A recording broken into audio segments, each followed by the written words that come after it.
Dear family of Brown, Mike, Donna, Jess, Rob, welcome. We're here against our will. We would so much rather be together to celebrate, to rejoice, to dance. But the obligations of love and of friendship and of shared life draw us together today in honor as well as in grief. It is truly an honor that Mark St. Louis chose Brown University. He had a good hint from an older brother to do his studies.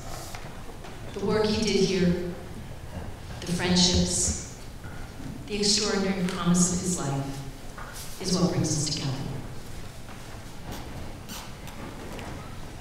Edward Hirsch, the poet, has lost his son Gabriel in the last little while, and he's written a wonderful book about his own grieving, and I borrow his words. He writes, "I did not know the work of mourning is like carrying a bag of cement up a mountain at night. The mountaintop is not in sight because there is no mountaintop.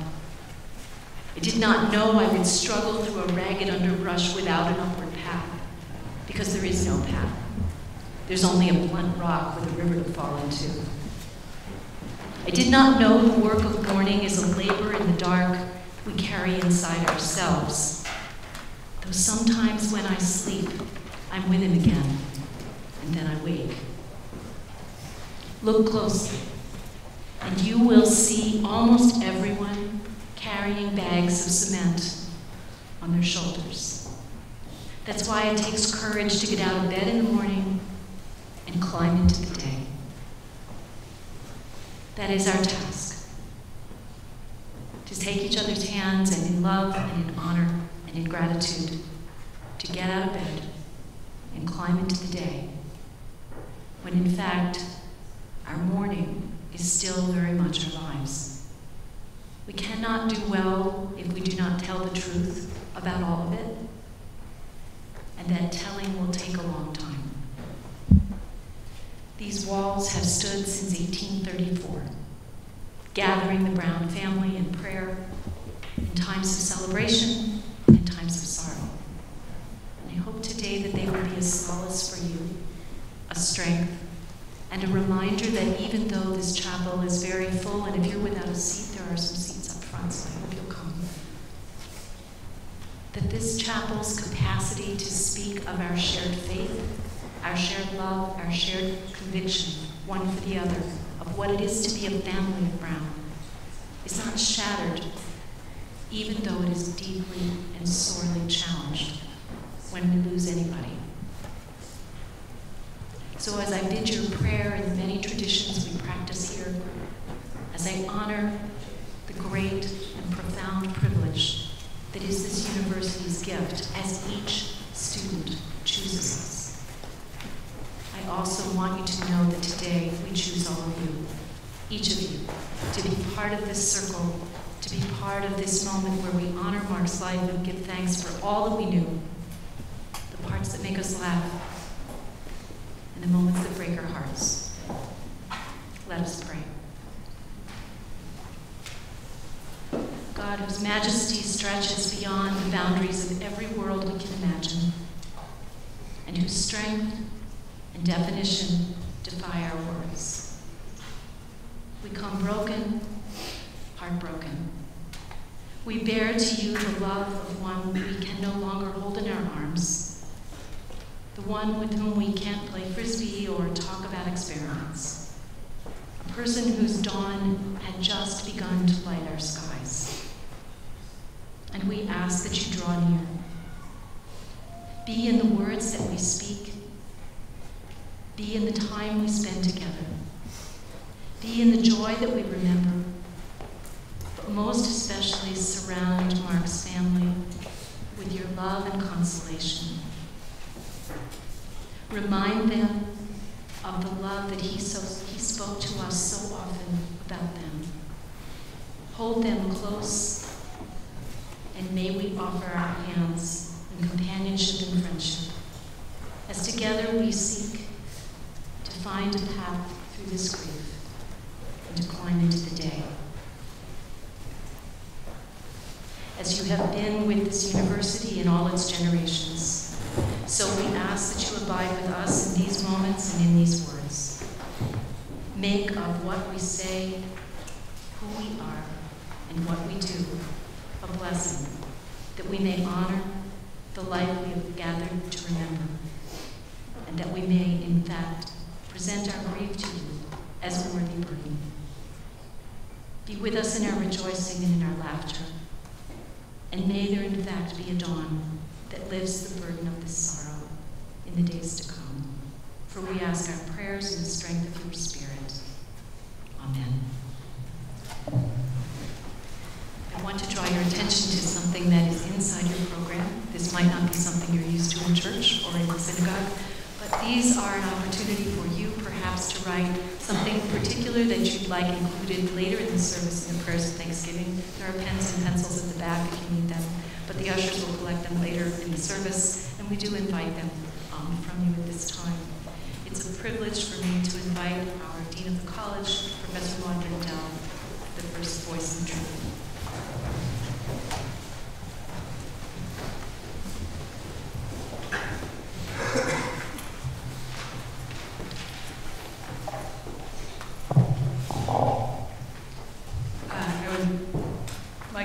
Everybody for coming out in such large numbers to support Mark St. Louis, a member of our community. I'm here in my formal capacity as the Dean of the College to extend the formal condolences of the university to Mark's family and to his many friends and colleagues who are here in the room with us today. I've just taken this position, just took the job of Dean of the College on the 1st of July, and this is by far the hardest thing I've had to do since taking on this new role. The loss of a student is a hole in our community, and as the Dean, I experienced that very profoundly. As a professor who works with so many Brown students, I know what it is to lose someone that we have grown fond of and who we love dearly as a member of our community. And as a parent, I can't even begin to imagine the kind of loss that Mark's family is suffering at this time. I didn't know Mark, but from what I've learned about him since his passing is that he was a Brown student through and through. He threw himself into our community 100%, and I know his friends and the people who loved him on this campus won't be the same without him here. I would like to take this opportunity to say that the university will be granting Mark a posthumous degree at our commencement this May in 2015 as a recognition of his time with us and of the important role he played in our communal life.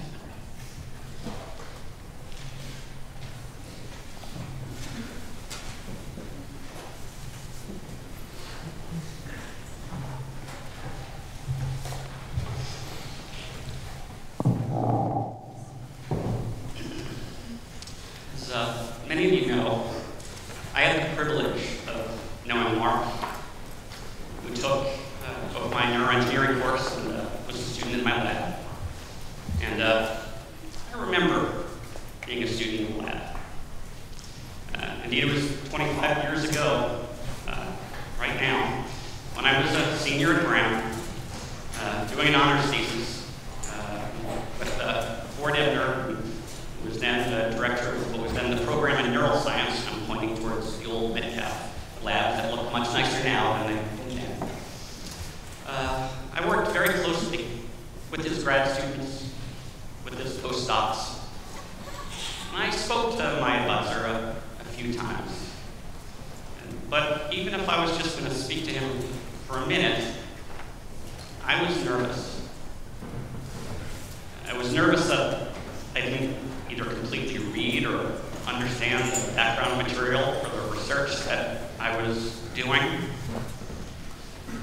I was nervous that the severe allergic reaction that I was developing to the rats I was working with was going to be viewed as a sign of weakness. I was nervous that I really wasn't cut out to do this science stuff, and that he would know. If that wasn't enough, he really wasn't a terribly intimidating guy, but his wife was also my concentration advisor. So I was sure that if I ever didn't say something that was brilliantly insightful and well thought out and precisely phrased, that the two of them would go home and talk about me at dinner. What else would they talk about? And that not only would I never get into med school, but they probably wouldn't let me graduate from around. And so I really remember being nervous in front of my advisor. Mark, not so much.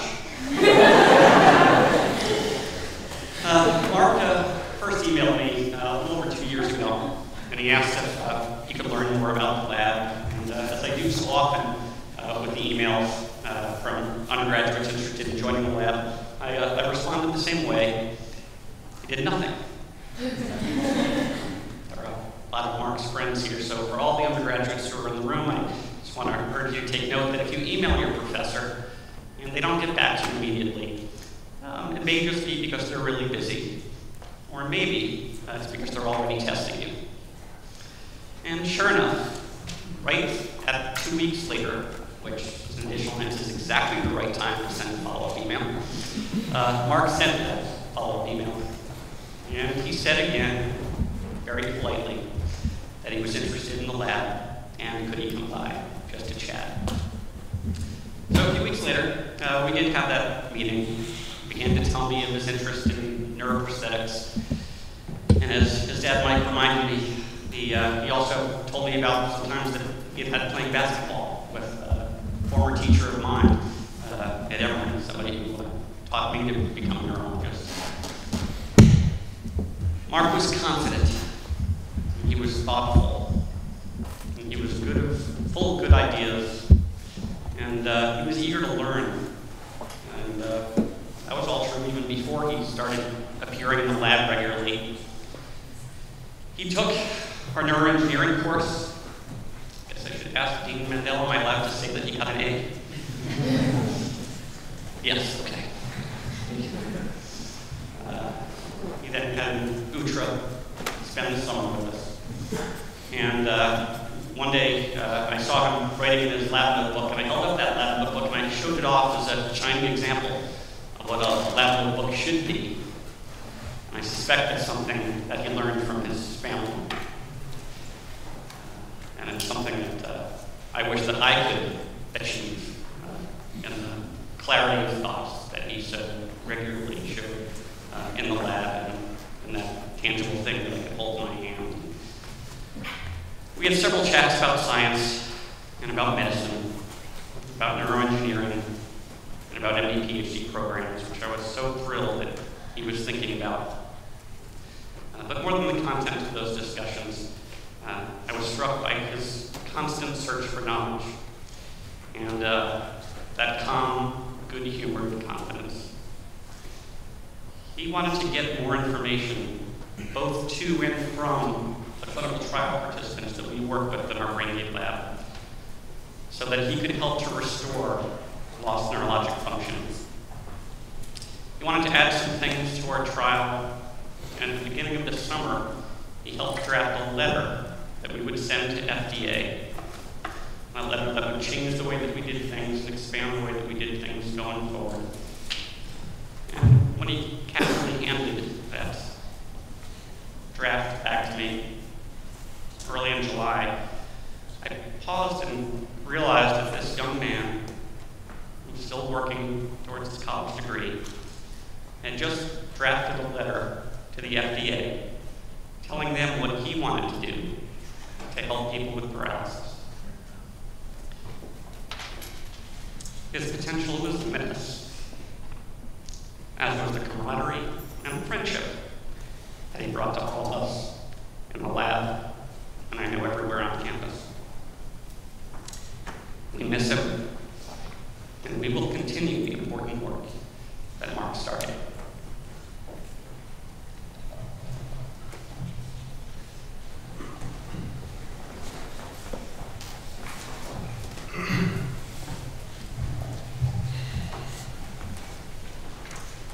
I had the privilege to coach Mark in Ultimate Frisbee for 2 years. Those were 2 difficult years for him as a player, as he struggled with chronic back problems that made it hard for him to play.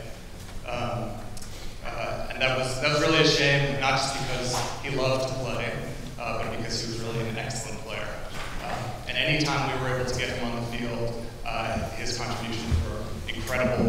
It was really fun to watch him play. He had such mastery on the field. But especially in the second year, this past season, it became very hard for him to play. And he started to realize that the way that he was going to be able to contribute was not as much on the field, but as a teammate. And I remember so well all of the conversations we had. We had many conversations about what he could do for the team, even when he wasn't playing. So that's what I'll always remember about Mark, was him just finding me, grabbing me, and saying, "What can I do?" And a lot of the time that involved mentoring newer players. So these are guys who were 1 or 2 years younger than him, and I would sort of point him towards them, and he would go tell them something. I'm sure many people here have gotten tips from him. And anyone who's been to one of our games in the last couple of years will remember the sound of a men's ultimate game is defined by Mark St. Louis shouting on the sideline, cheering for our team. He would be hoarse by the end of the tournament, and he was contributing so much energy and emotion to our team. And that's something that I'll always remember. So for the Frisbee players in here, I hope what you'll remember and take away from Mark was just how dedicated he was to supporting his teammates, helping his teammates, setting aside what was going on with him and how he was playing, or not even being able to play, but making others better and contributing to the team, and to his family and friends. I would just say that in 2 years of spending a fair amount of time with him, all I saw was a person who was so dedicated to others and contributed so much to what we've done in the last 2 years, where especially this past year was just a very meaningful year for our program, and he was a huge part of that emotion that brought so much to that experience. I hope that's something that you will be proud of. Thank you.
sort of observed communities that were our home, that we were a part of.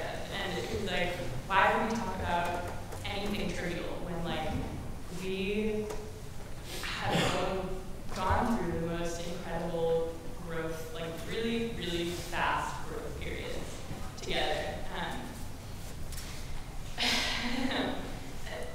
I was in a very privileged position of being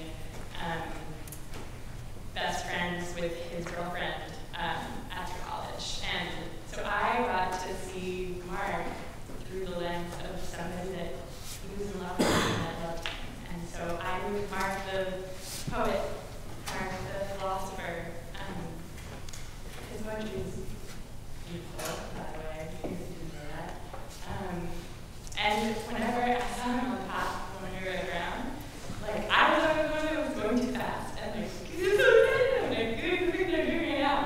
And I was like, running somewhere, and Mark would stop me and like, ground me. I don't know, it's like, really? Seriously, I was doing that. And so we would stay on the path, and we would just talk for like too long, always. And minutes, because we had no one else that could share all of those experiences. And being with him, like, he knew the person I was in love with, and I knew the person he was in love with. So like, it's working together, we were like, oh, you know, like, we could just tap into something that was really profound for both of us. Anyway, when I was at his funeral service in Atlanta, I discovered with Alex, who was his girlfriend at the time of being in Italy, I learned that his favorite song was this song called Jimmy's Song, which is really ironic because Jimmy's song goes like this. I don't even remember it because I'm so...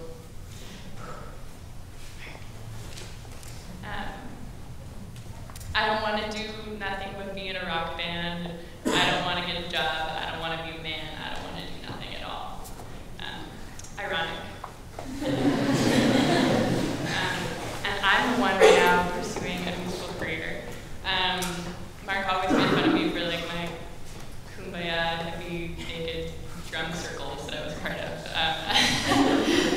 So this song is for you, Mark. Mary's going to be playing the pandeiro.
Bryce Jones, and before coming to Brown, I got to know Mark.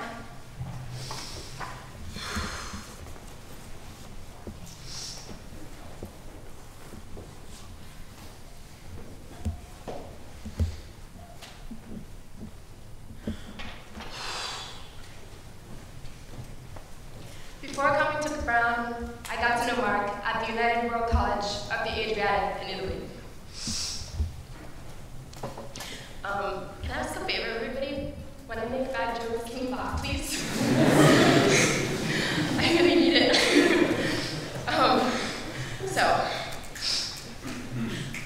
Mark inspired strong feelings.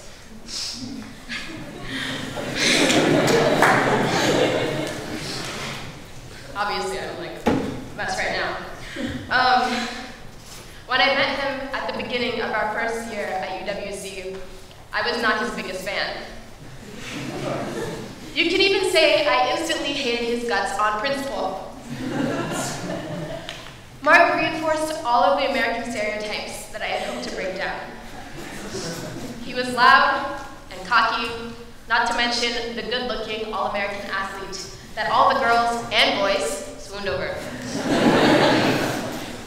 To add insult to injury, Mark had the bright idea to bring in what my mind was one of America's most ridiculous college traditions to the college: beer pong.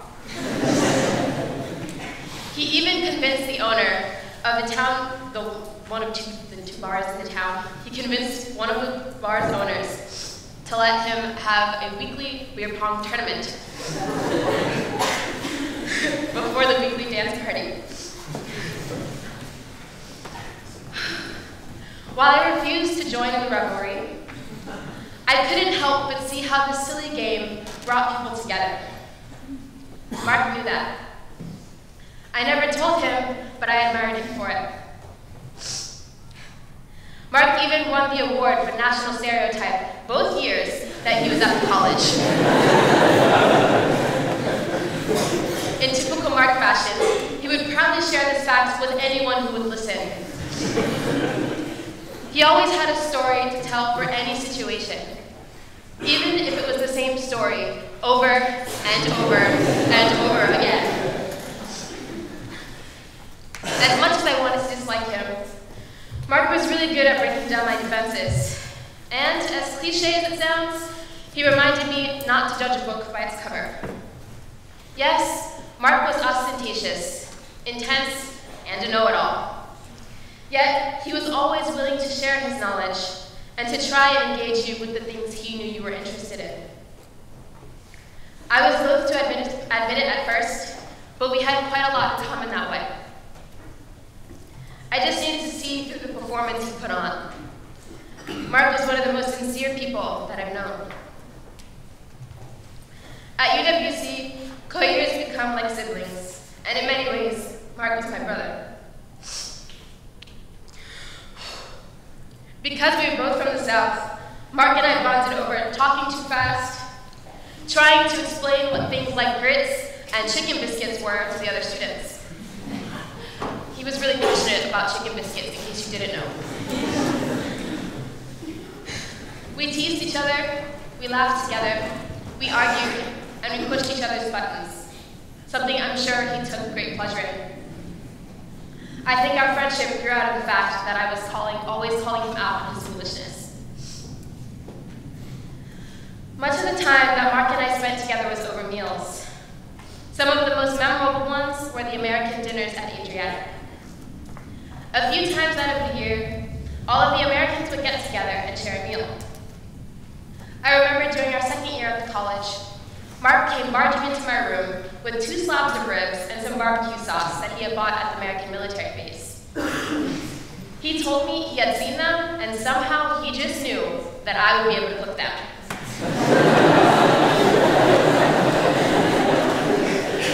Now, I'm thinking to myself, this boy has got some nerve.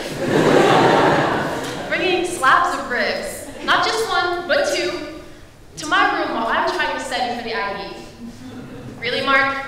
Really? You just assumed that I would cook you some ribs. I'd never break ribs before in my life, just to clarify. But I took up the challenge in exchange for him rounding everyone else up to help. So that day, all of the Americans gathered to cook in my residence hall. Barbecue ribs, baked macaroni and cheese, a salad. What started off as Mark's harebrained scheme ended in a true Southern feast. The table was a sight to behold, and it reminded us all of home. Mark could really make you believe in yourself. Mark could really make you believe that you could do anything, even if you doubted yourself. Needless to say, this situation repeated itself at Thanksgiving, when Mark showed up in my room with a frozen butterball turkey. Somehow, we made it work. When we came to Brown, American dinners became majmisas, an homage to the wine, cheese, and meat houses we would go to while in Italy. Every once in a while, the Adriatic folks would get together, somewhere to eat, laugh, and relive fond memories. Even if you were bogged down with work, Mark would always stop by to join in. Just like at the college, he would try to stick his hand into whatever pot I was stirring, and I would have to swat him away. I'd pretend to be angry, but he'd just laugh and put his arm around me. Because Mark was always busy working in some science building or another, I rarely saw him unless we spontaneously bumped into each other at one of the dining halls, mostly Joe's or the Ratty. Sometimes I'd find him sitting with the Frisbee Bros, playing Apple Fork. A game, for those of you who know, it's a game where you sit in a circle at a table, everyone has a fork, and you toss an apple around, and everyone's trying to catch the apple with their fork. And the apple ends up full of forks. Also, apple ends up all over the table. But whenever I saw him studiously working alone at a table, I'd join him, and we'd catch up, or just sit in companionable silence. In the moments that I spent with Mark, we were always real with each other. Walking around campus, we sometimes felt lost. But at least when we randomly saw each other, we knew there was someone out there that had shared part of our lives.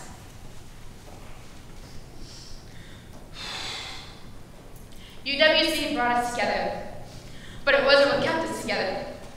Love, and a lot of teasing did that. Marky Mark, your presence will be missed, and I hope you have found peace.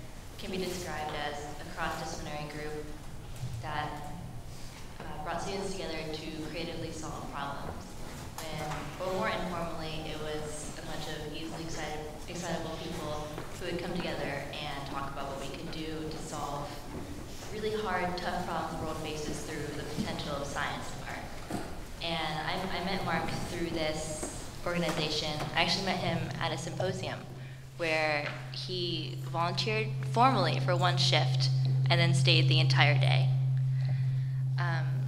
Mark played a central role in the community, and he served with so much enthusiasm and dedication, and he was slated to be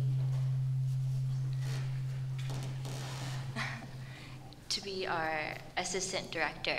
He was such a natural leader, as I'm sure everyone knows. And his academic work in neuroengineering really provided the insight and inspiration for all the STEAM community. And he really embodied our values of exploration.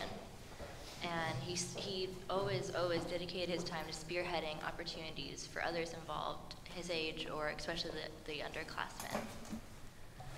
Mark lived with an intensity unlike any I'd ever seen, and I probably won't ever see again. And he loved so sincerely and committed unwaveringly. We could always rely on Mark to once again volunteer for one shift and stay the entire day, metaphorically, literally. And he, even now, is a source example of how to lead and care fearlessly. he wasn't limited by categories or paradigms, and that was so obvious in the way that he interacted with people and interacted with information. And instead, he consumed all information voraciously and shared it relentlessly, which was so exciting. And he was always thinking and creating and solving, and it really inspired me and everyone who I've talked to about him to live with the confidence to search broadly and brightly and meticulously for the answers that we all need.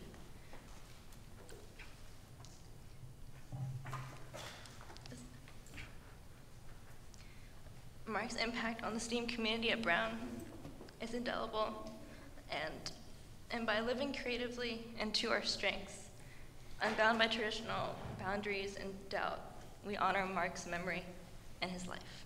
Thank you.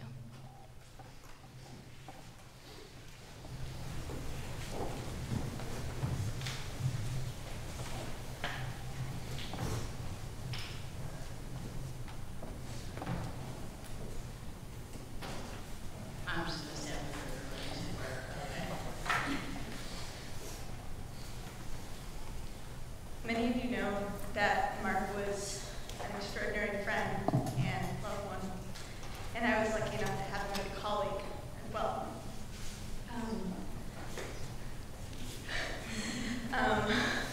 When I started my PhD rotation at Speak Your Mind last summer, they'd run out of room, which turned out to be a real blessing in disguise, as I ended up sharing the tiny undergraduate office with a few students, including Mark. From our first conversation, Mark and I discussed Speak Your Mind, which grew out of the brainwave work he was contributing to. At Speak Your Mind, we work to make communication solutions for people suffering from both speech impairments and motor difficulties, people with ALS, stroke, and cerebral palsy. Mark was hooked on the idea immediately. It was clear that the idea of helping to give those least able to communicate for themselves a voice was intuitively in line with his beliefs about how the world should work and what his purpose was. He was animated and dedicated to the work and always excited about any update. And very early, he asked to be our first volunteer.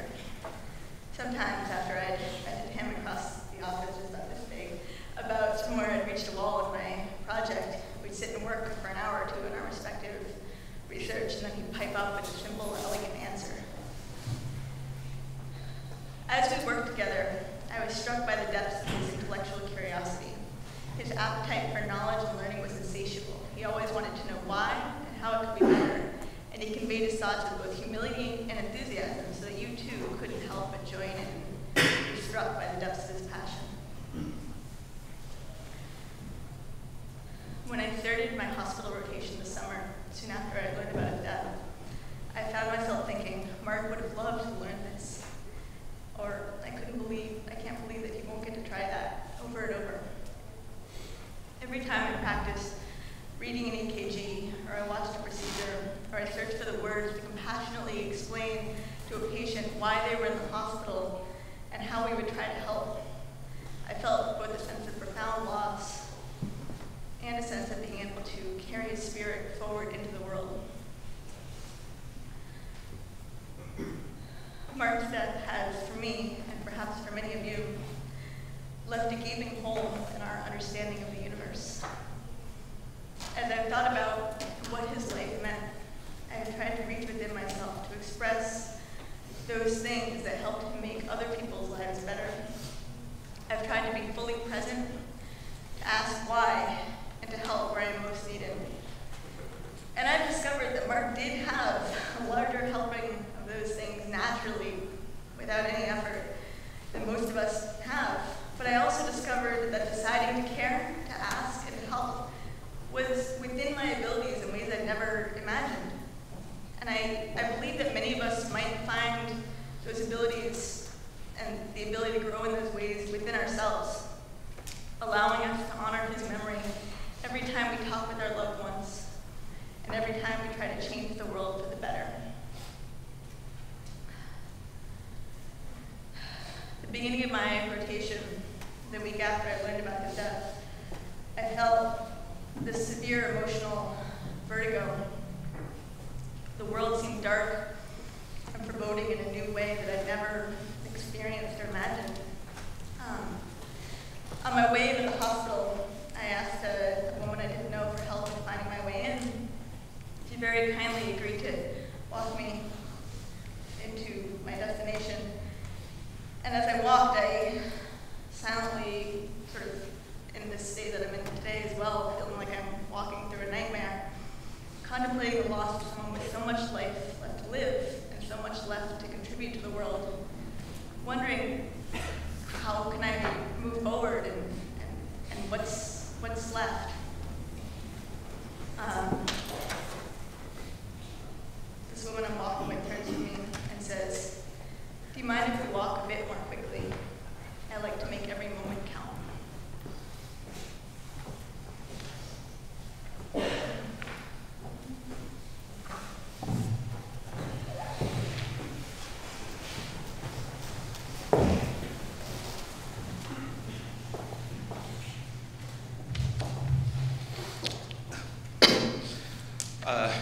Hi, so for everyone who doesn't know me, I'm Jordan, and I played Ultimate with Mark for 3 years. I graduated last year.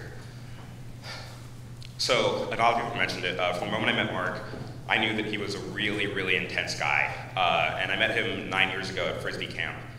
And I knew him then as the kid from Paideia who warmed up for games by scratching himself in the chest and hitting himself. And it was a big game, sometimes actually gritting his teeth. And that's kind of who Mark was. I think the gritting his teeth, he didn't really know he was doing it. It was a lot, but it was kind of hard not to smile because he was just so ready to get going that he couldn't contain himself. And when he came to Brown, we became friends his freshman year, and it became immediately apparent that that's the way Mark approached everything in his life, not just Frisbee. So the first week I met him, I found out that he had come to Brown rather than other schools because the Brain Gate Lab was here, and he wanted to study neuroscience, and he was going to go into research, and he knew that from week 1. In the same way, Mark approached discussions in a very lively and enthusiastic way. When Mark wanted you to know how he felt about something, you knew because he'd get really, really close to you, and he'd widen his eyes, and all of his words would come out all at once. And if you weren't careful at a party, you could find yourself getting into an argument you didn't know you wanted to have about something that wasn't super important. Mark was literally enraged by people using the word literally when they meant figuratively. He really, really loved to discuss ideas, and he'd often bring up topics from Slate magazine, which for those not to know is a politics and culture blog. And everything about Mark was like that, like up to 11. So by the end of his freshman year, I knew that he was this incredibly enthusiastic and incredibly opinionated guy. And I think I and other people in the Frisbee program basically had 2 questions. One was how he had such intense opinions about every topic that came up. And 2 was whether he knew they could come off a little strong. The answer to the first one, it became pretty clear, was that Mark really, really loved ideas. And just like he was energized by Ultimate and being on the field, he was energized by those. He loved them so much that he spent most of his time reading and thinking. So one example, last year on spring break, the Frisbee team in general kind of had a rough time. But particularly, we were kicked out of our house. Unexpectedly and had to drive overnight for maybe 5 or 6 hours. And when we got there, I was incredibly irritated and wanted to go to bed, and I think that was the general mood. And I remember Mark, I remember the sound. Mark clicked on his laptop and drank an espresso and started doing work for a project and also reading Slate. And then last year, I worked on Mark with a CS project. And we did a bunch of work to split up what we were going to do. And then Mark, who, in his defense, had a lot of other projects, ended up doing 70% of the work in 2 nights while I was in bed. I was pretty embarrassed. It was a CS project, so I quickly whipped up an iterator, and this was my 10% or whatever I'd done. And then the next day, I woke up at about 8 a.m., so pretty early, and Mark had sent me an email that he clearly spent some time drafting, which said, "Jordan, I'm taking out the iterator, it's clunky, and I think we need something else." So that was Mark. And the answer to the other question, which is whether he knew whether that could come off a little bit strong sometimes, was Mark absolutely knew. And sometimes I think it worried him. He really, really, really wanted to connect with other people, and especially people in the Frisbee program.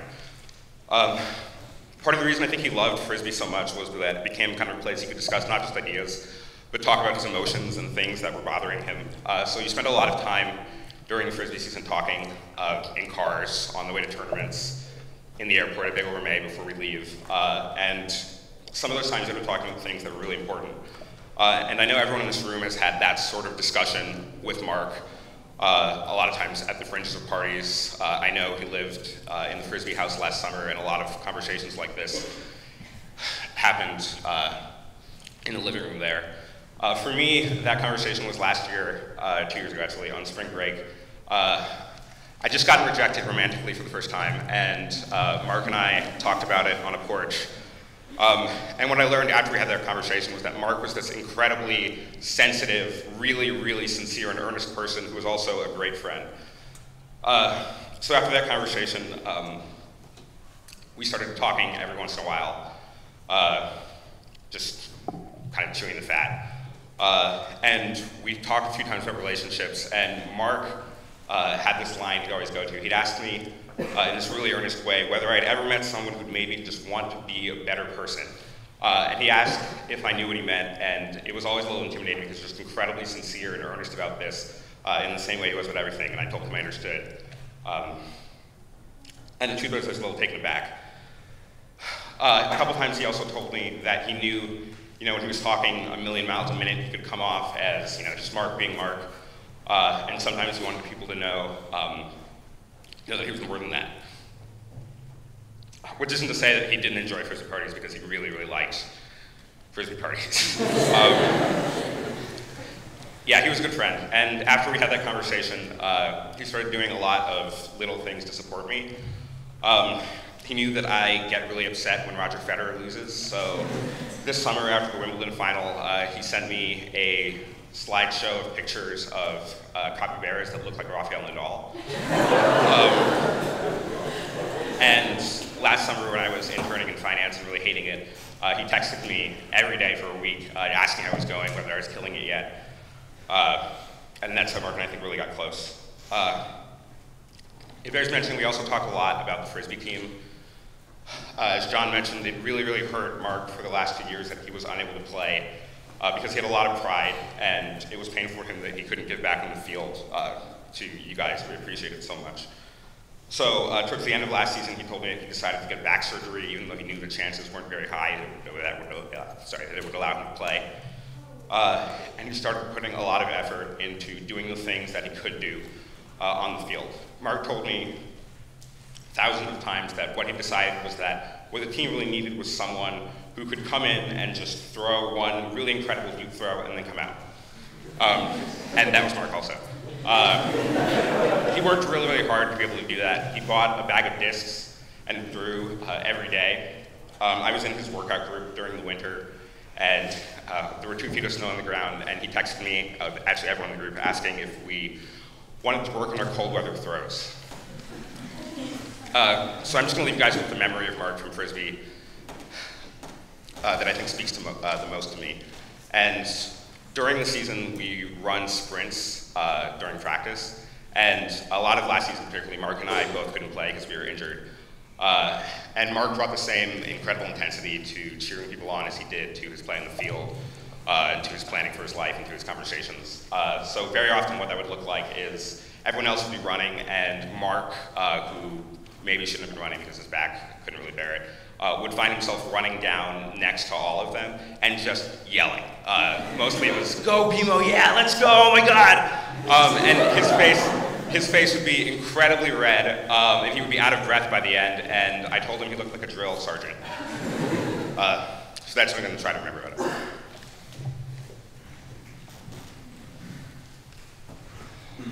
Hello, everybody. My name is Ryan Brown, senior this year. Would have been with Mark. So I wrote this thing for him.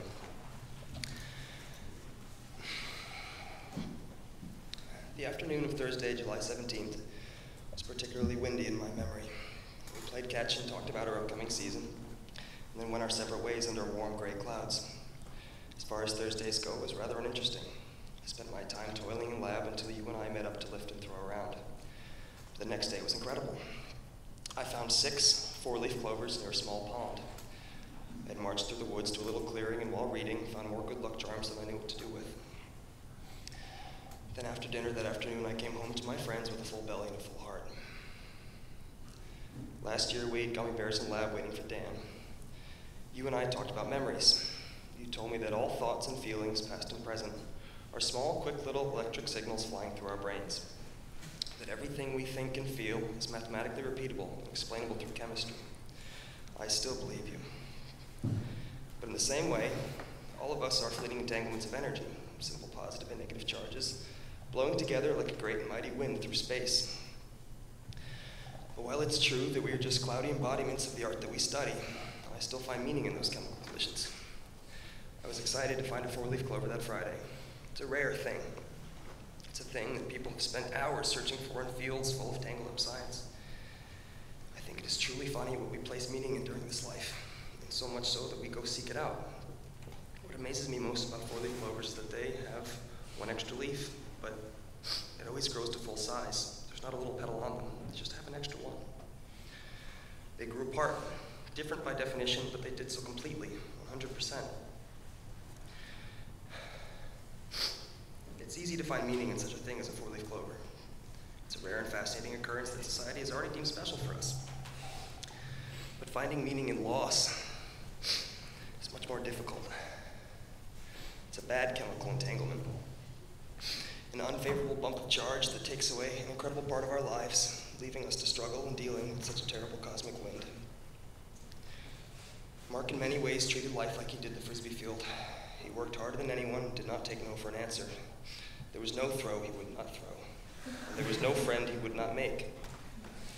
So now when I look to address such a hard question as the cosmic blow of loss, I will once again turn to my friend Mark, who told me on that Thursday the 17th. I have decided that the wind cannot be fought. I'm trying instead to use it. You will never be successful throwing with your whole arm straight into it. You have to instead let it guide your throw. That's the next step in my game. Please let Mark be part of your wind, for he's going to be part of mine.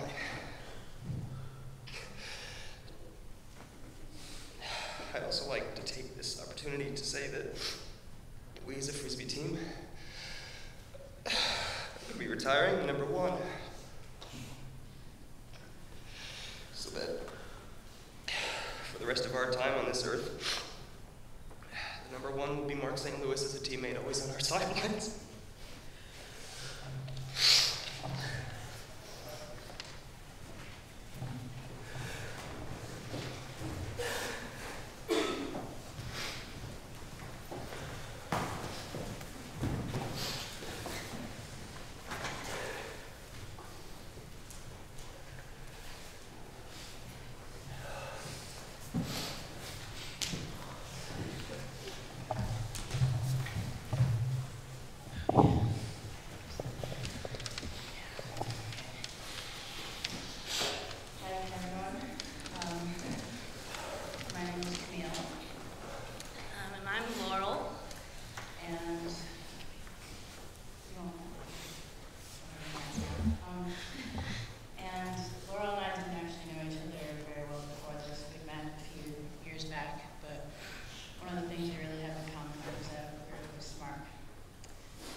And while we were trying to figure out how to do this, we came up, similarly to Ryan, as an open letter to Mark St. Louis.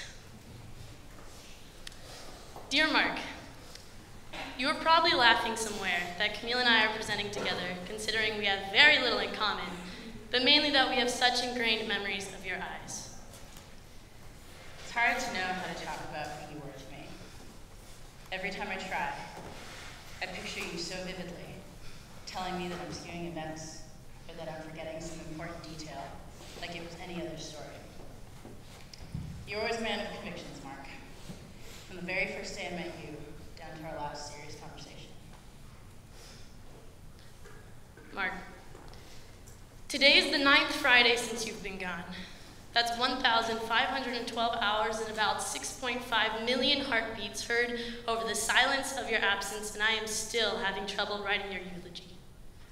We bonded right away because of our mutually loud, outgoing personalities, and because I was an intense former rugby player going to play Frisbee, and you were an intense Frisbee player with the body of a rugby player. And so it made perfect sense that we would become training partners. And it wasn't just because we were often the loudest on the field, but because we shared the same blood. As you eloquently said, sports towers our body, but energizes the soul. I think you knew I agreed with that statement when I beat you sprinting, and our competitive relationship was born, including early morning workouts, email chains of Frisbee clips, and recaps between sprint sets of the different girls we thought were cute on campus.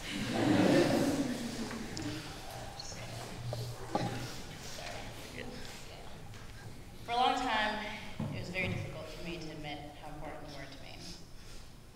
You represented a lot of archetypes I struggled with. The overconfident young man with a plan, studying the sciences, skilled at most things, and aware of it. The first time we studied together, you mocked me for majoring in just neuro, and proceeded to demonstrate that while I only had a foggy sense of the material we were working on, you knew well enough to imagine alternate sci-fi versions of each mechanism we studied. For pride's sake, I had to hide how impressed I was. You and I often talked a lot about how we didn't hang out as often because we were both incredibly busy with our different interests. You with fixing brains, me with bruising mine twice, you with philosophy, me with getting lost easily when talking about philosophy. There were quite a few meals we spent where you would go off and talk about these crazy ideas for novels about the first-person perspective of the universe lost in the neurological controversies of the third person and the brain, but also lost on Earth, and it often made me feel like a 4-year-old.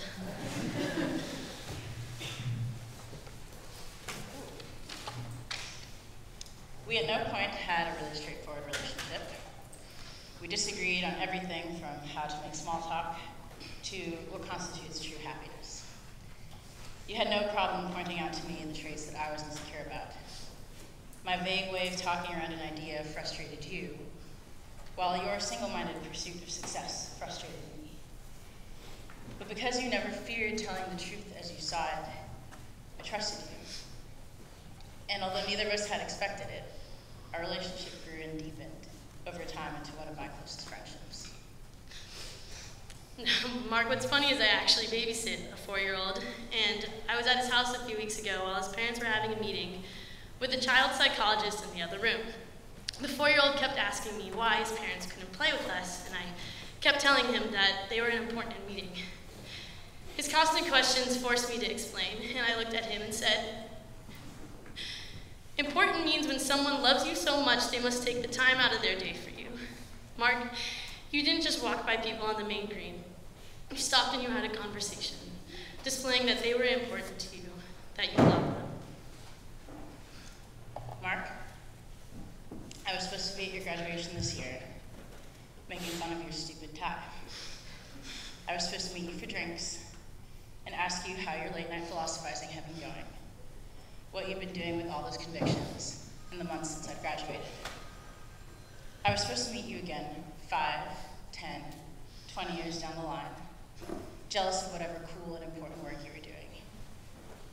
I was supposed to have met your next girl and smiled to myself and remembered the times that we'd shared together, the long summer evenings talking in the playground, the time spent pretending to study, what it was like in the dead of winter when campus was empty and ours. I believe that life ends with death, but it's your memory, as evasive as such a thing can be, that has brought us all here together. The bonds that unite us are mixed up, out of their usual order in space and time. Your friends, your classmates, girls who will miss your habit of casual baseline flirting with everyone, your closest family, your professors, your teammates. Though we all play different roles in your life, these roles come together today for you. And I like to imagine how funny you find that, and also maybe that it would make you feel loved. Mark, unlike Camille, I do believe in life after death. That right now you are somewhere you want to be, doing something you want to do, with your toothy smile emblazoned on your face and your back isn't hurting. Maybe it's my naive optimism you always tease me for having, or maybe it's my refusal to let you go. To admit that instead of bear hugs, I have bear memories. Instead of counting reps, I'm counting days. But I know that even though your eyes are closed, they live in the full moons across the world, so big and beautiful I can't look away. I seize these images I have, and I hold them close. I'm afraid of forgetting the color of your eyes, the way you tilt your head back and laugh, the expression on your face when you're staring at your laptop, concentrating on a difficult problem, the way you tell the same 3 stories to every new acquaintance, or call things absurd or remarkable. I hear echoes of you as I remember you in the memories of others, and it brings you back in full color. The stories that make me laugh to myself and think, that's so like Mark. And also those more subtle ones that force me to look at you through someone else's eyes. So here we are, putting together the pieces of the story side by side to better remember you by. And now it's time for those of us that loved you to share in the weight and wonder of this task that stretches out before us. Mark, you know damn well I won't be the first or last person to ever say that you were intense. But I do know it's because you were intense. So may your spirit always encourage us to play harder, to do better, and to truly love those we consider.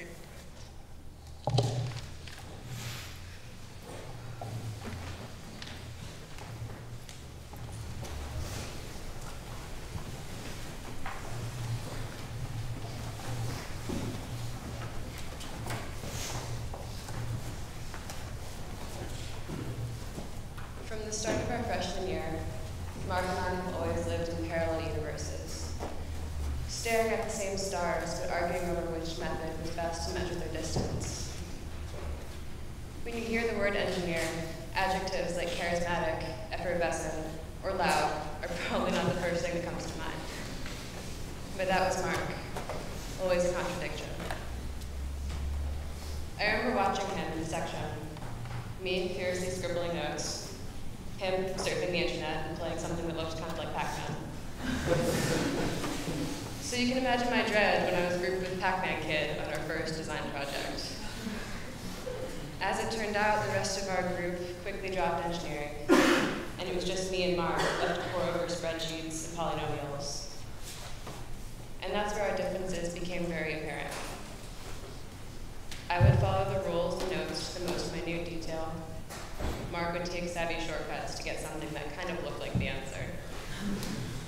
I would stick to safe plans like optimizing a water bottle handle, while he wanted to design a toy sword.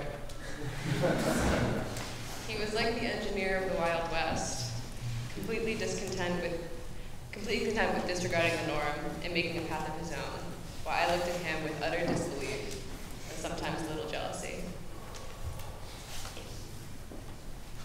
I was lucky enough to have that experience turn into one of my most supportive friendships at Brown. I stand here at the start of my senior year and can't fathom what I'm going to do without our coffee breaks, midnight Facebook messages, or routine pep talks.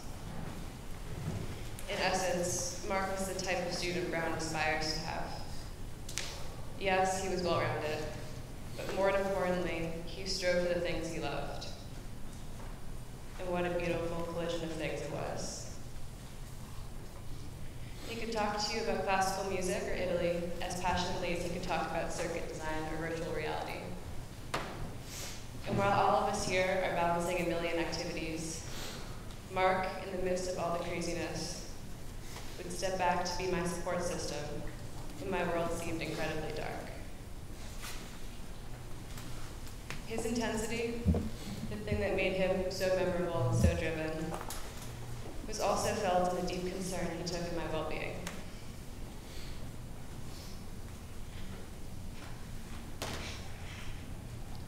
He was my confidence when I had none. And I find myself missing both the part of my own intimate life and one of the closest people in it. Mark was someone who was so easy to take for granted, but only because he gave so much of himself to the world around him.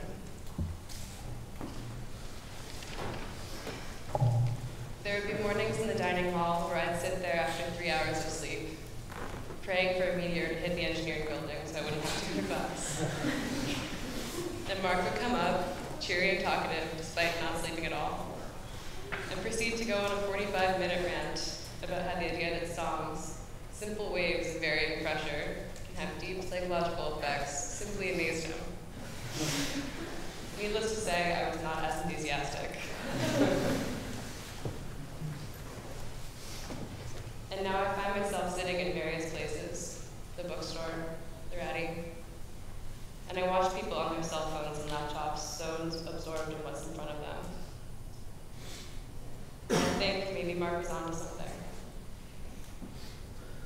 It's in those times that I miss him most, waiting for anyone to come up to me and strike up a conversation about a crazy idea they had last night. What he understood, and what I so often fail to understand, is that we are so very important to one another.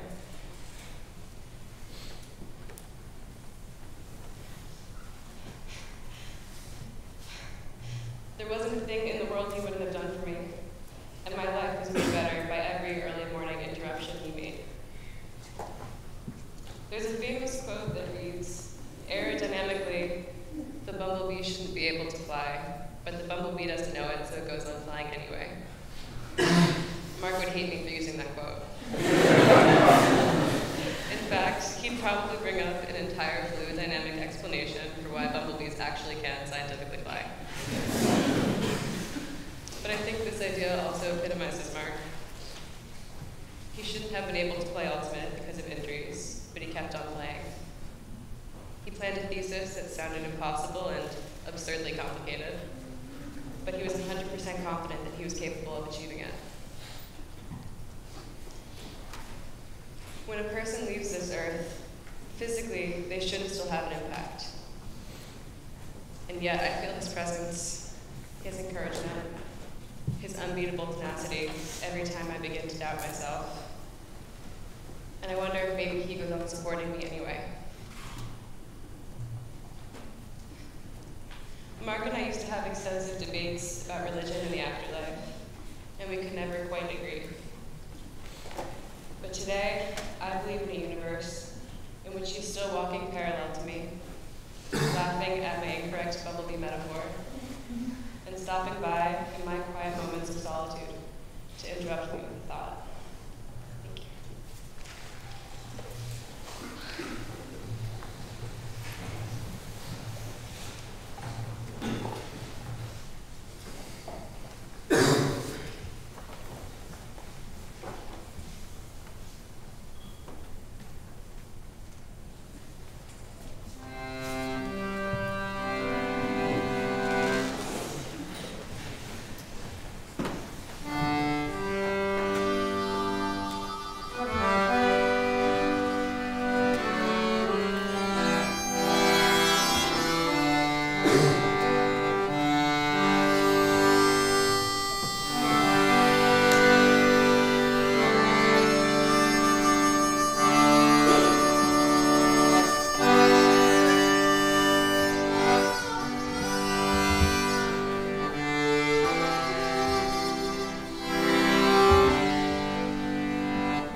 Let us pray.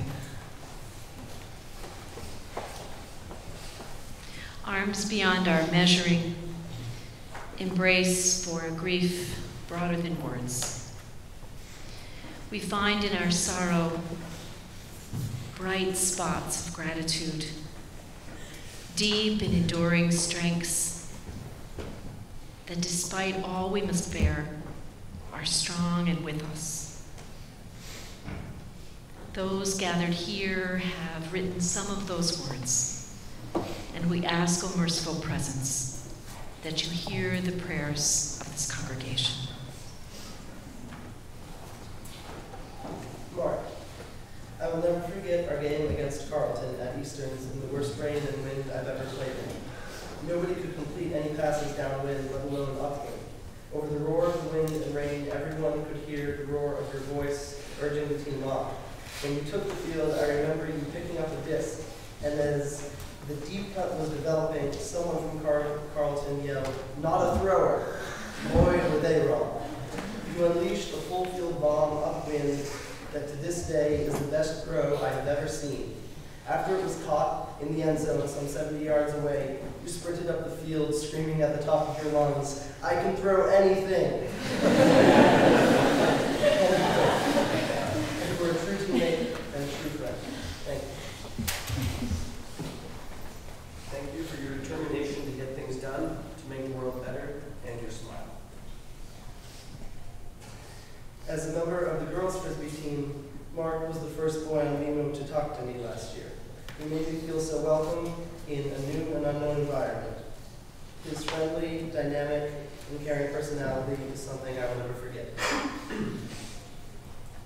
Mark, despite the fact that we didn't really know each other freshman year, you were one of the first people I met here who gained my respect with your sky-high confidence and ability to throw a flat, full-field flick hop. I grew to really like you last year when your passion for life and your work became apparent after one conversation. I only hope that you have found peace. Dear Mark, I hope you found peace. I wish I would hug you one last time, Mark. So long, my friend. Mark was an incredibly genuine person. He was compassionate and kind. Whenever we spoke, he gave his undivided attention and care to whatever I was saying. His passion for helping those who can no longer communicate using traditional means to regain the ability to participate with the outside world represents how much this kind man cared for others and dedicated his life to doing what he could, which was a lot, to helping those who knew and had never met. Thank you for being my little brother, and every moment of laughter, smiles, tears, brilliance, and anger. Thank you for loving me, for loving us.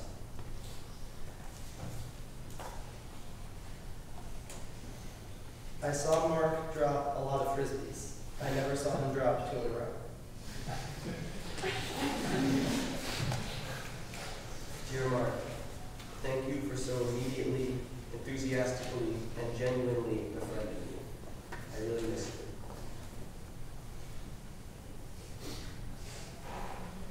Dear Mark, it was a year ago to the day that I was sitting in Solomon Lobby getting ready to volunteer for A Better World by Design. You popped up out of nowhere, grabbed a chair, and sat down in front of me. Your intensity was unparalleled. I don't remember what we talked about. Probably you asking how my transition to Brown as a transfer was going, interspersed with your research and future plans. But what I do remember is that you cared. You listened and responded as though we were the only people on Earth. After I heard that you'd passed, I didn't really believe it. It's only after meeting with the entire Frisbee team this summer, crying together and remembering you, that I realized what a gaping hole was left where you used to be. Mark, I know there's meaning in all of this. There has to be. I've been thinking about it all summer. I don't have any solid conclusions yet. I have a few ideas. Your passing is teaching us all to to reprioritize youth and intimacy. Death scares me less than it did before. Yours taught me that there can be so much love in life and death.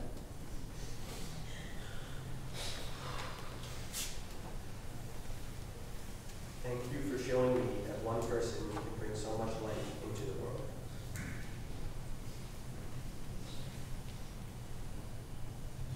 Mark was one of the first people I ever met at Fallen. At that point, he was introduced to me as Cage, and it took me about 4 months to realize that it wasn't actually his real name. Regardless, whether he was Cage or Mark, he was one of the most caring and engaging people I have ever met. He taught me not only so much about Frisbee, but life in general. And for that, I'm truly grateful. I love and miss you, Mark. Blonde, inked with the dancing blue eyes, you often made us laugh, sometimes infuriated us, usually intrigued us, and always made us love you and enjoy your presence. How we'll miss you and the joy we would have had with you, and what the world will miss out on. All your contributions, great and small, are yet another tragedy.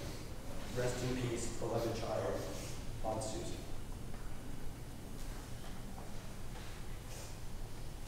You teased me, you laughed at me, you seemed to delight in my frustration, and yet you held my hand when I felt sick, rubbed my shoulders when I felt tired, and flashed a reassuring smile when I felt unsure. Our relationship was one of contradictions.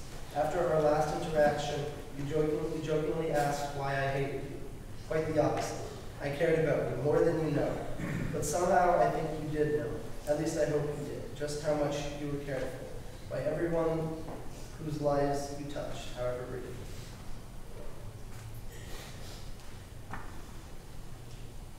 Golden boy, well loved, be at peace.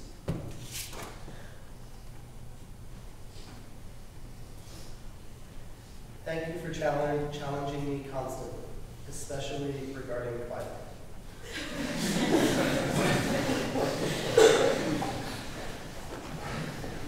Mark, our family remembers you from Paideia and the incredible tournaments in Georgia. You and your family have been so hospitable. Then we were able to repay your kindness with you staying at our house with us at Brown Frisbee team and eating sukiyaki. You ate a lot. And were always so kind and considerate. We will miss you, and we know you are now an angel looking at us. Love the Taylor family, your Frisbee family. Passion for winning over the most trivial arguments. I once heard a seemingly never-ending argument on the merits of Game of Thrones versus Twilight. For knowledge, learning, and sharing, for storytelling, for friends.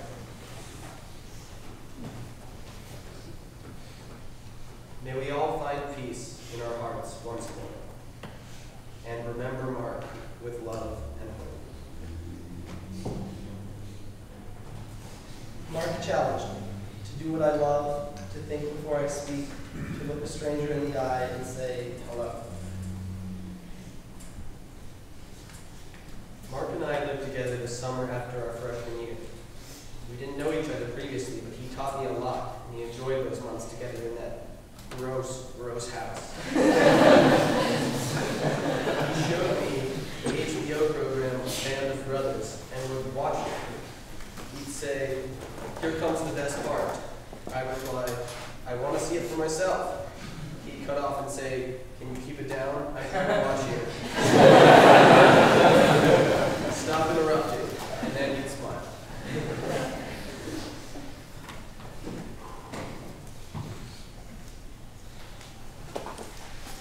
For the words we've spoken, the prayers we know, and the ones that are held so closely in our hearts that words are not yet there. We ask your presence, O God, with us in kindness. We ask your comfort for the ache in our hearts that just doesn't go away. We ask that you hear the words we speak to honor a life granted to us for a season, too short, but a season nonetheless, that has changed each heart here and far beyond. Make us grateful for what we have received. Make us kinder. Make us better able to take to heart the moments we're granted.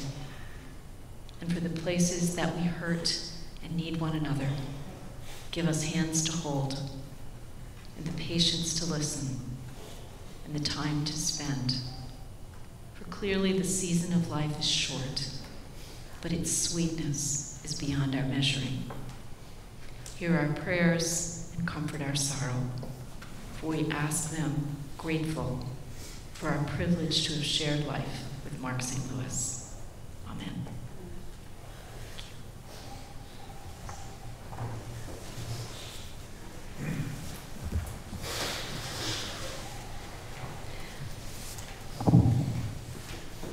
A service such as this includes many words, but there are many more stories, many more pictures, many more jokes, many more memories to share. So I hope that those of you who are able will join us at Matic Alumni Center following the service to continue that storytelling with Mark's family and together, and that this time that we've spent, for all of its tears and all of its laughter, will be but an opening of the kind that he took so often, to just focus on the moment, to speak directly to us, to call out of us whatever it was we doubted could come, and in fact, to be there to draw forward a dream that perhaps we lack the confidence to believe could happen. I think of that story of the Frisbee thrown in the wind in an unlikely game. I was the chaplain, and of course I had to ask, did we win? You can guess. But there's something really important in that, isn't there? To throw against the wind, as I hear it, a throw that Mark could always throw, isn't always about winning. But it is about being in that moment. And it is about doing what you can do.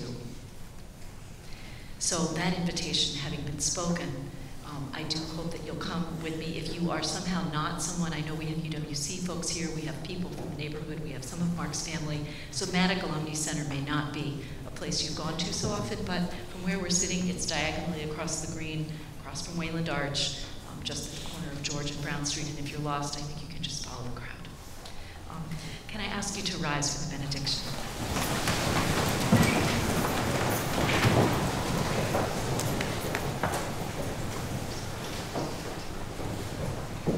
I borrow the words of Naomi Nye. Before you know what kindness really is, you must lose things. Feel the future dissolve in a moment like salt in a weakened broth. What you held in your hand, what you counted and carefully saved, all this must go, so you can know how desolate the landscape can be between the regions of kindness.